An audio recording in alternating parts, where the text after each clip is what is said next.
கடைக்காரர், இந்த புடவை 1000 ரூபாய் தாமா?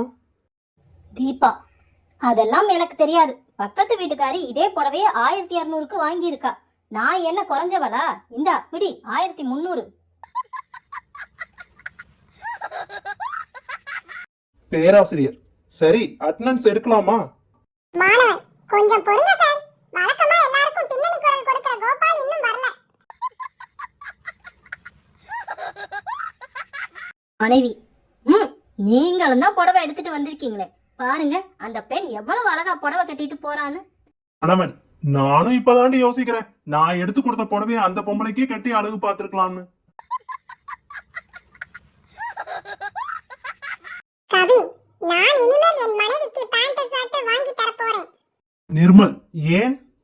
கவின், யாரோ பாத்துருவாங்கன்னு பயம் இல்லாம துவைக்கலாமே, அதான்.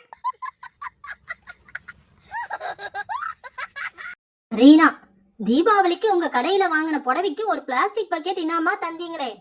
கடைக்காரர், ஆமா. ரீனா, இந்தாங்க அந்த புடவை.